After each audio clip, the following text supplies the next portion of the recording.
Morning students. आज हम लोग 2.5 हमारे इंग्लिश की 2.5 पोएम पढ़ेंगे। ऑटम। ऑटम का मीनिंग होता है हिंदी में पतझड़।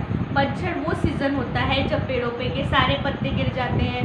पेड़ जनरली यूरोपियन कंट्रीज़ में जब बर्फ़ वगैरह गिरता है तो tree sheds their all leaves, कुछ भी नहीं होता, बहुत रूखा सा वातावरण हो जाता है। तो ये पोएम ऑटम कालिदास ने लिखी हुई थी, जिसे प्रोफेसर A.V. रेडार ने इंग्लिश में ट्रांसलेट किया है। तो सेंट्रल आइडिया क्या है इस पोएम ऑटम की, ठीक है। Kalidas one of the greatest Indian poem all the time work for its poetry.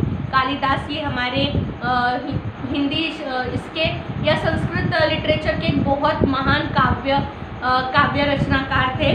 Poetry for remember long glimpse of the world literature alive in the world. जब तक ये दुनिया रहेगी तब तक कालिदास का लिटरेचर अजरा अमर रहेगा। Autumn is a beautiful poem personifying the nature beautiful young madam. और ऑटम ये बहुत सुंदर पोएम है जहाँ पर निसर्ग को, नेचर को एक बोल सकते हैं यंग लेडी कर उन्होंने पर्सोनिफाइड किया है। पर्सोनिफाइड यानी एक चीज़ को दूसरी चीज़ की उपमा देना, कंपेयर करना। तो autumn season that gives birth to the first nature compared a beautiful young graceful girl who will soon become a lady। तो एक ये जो ऋतु है, यानी ये जो ऑटम ऋतु है या ये जो पतझड़ ऋतु है, इसको एक यंग लड़की की तरह उन्होंने संबोधा है कि जो कुछ ही दिनों के बाद जब वसंत ऋतु आएगा, जब स्प्रिंग ऋतु आएगा, तो एक ब्यूटीफुल लेडी में कन्वर्ट हो जाएगी, एक सुंदर स्त्री में उसका रूपांतर हो जाएगा। To observe the beautiful nature like is eager to love who is waiting for a beautiful lady which is similar to the beauty of the nature in the autumn। और एक ऑब्जर्वर जो एक निसर्ग प्रेमी है वो उसी तरह से उसकी प्रतीक्षा कर रहा है उसकी सुंदरता निहारने के लिए। तो समरी पोएम की क्या है? The season of autumn arrives like graceful beautiful slender medal. तो ये ऑटम का सीजन आता है, वो किस तरह से आता है?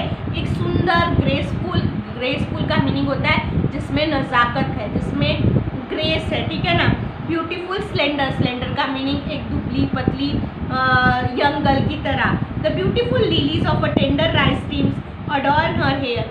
और जो खेत में लहराते हुए धान या जो राइस के जो कॉर्न्स है वो उसकी बालों की तरह लहरा रहे हैं, यानी वो सोच रहे हैं कि वो उस लड़की के सुंदर बाल है जो हवा के झोंकों पर लहरा रहे हैं। She seems to be dress in a green grass with its flowers. और उसने एक सुंदर ग्रीन कलर का रोब पहना हुआ है, ड्रेस पहना हुआ है जिस पर अलग अलग फूल लगाए गए हो।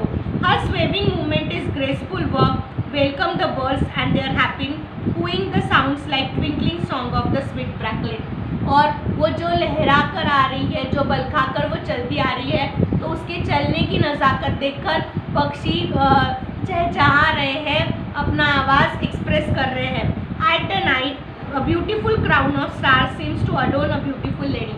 और रात को ये जो सारे सितारे होते हैं ऐसे लगता है वो उसके सर का ताज बन रहे हैं। हर रोब is like silk made up of a beautiful moonlight. रोब का मीनिंग होता है चुन्नी, जिसको हम लोग बोलते हैं हिंदी में। तो उसकी वो जो चांद के प्रकाश की वाइट कलर की सिल्क की उसकी चुन्नी है।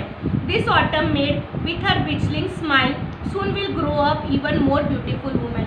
और ये जो ऑटम की ये जो यंग गर्ल है जिसकी एक सुंदर मनमोहनी स्माइल है, वो जल्दी ही स्प्रिंग आने पर एक ब्यूटीफुल लेडी में कन्वर्ट होने वाली है। इस पोएम का मीनिंग है। होपफुली सबको समझा है। एक बार पोएम रीड करना, अगर नहीं कुछ समझा तो आप मुझे कमेंट कर सकते हो। इसके क्वेश्चन आंसर्स मैं आपको सेंड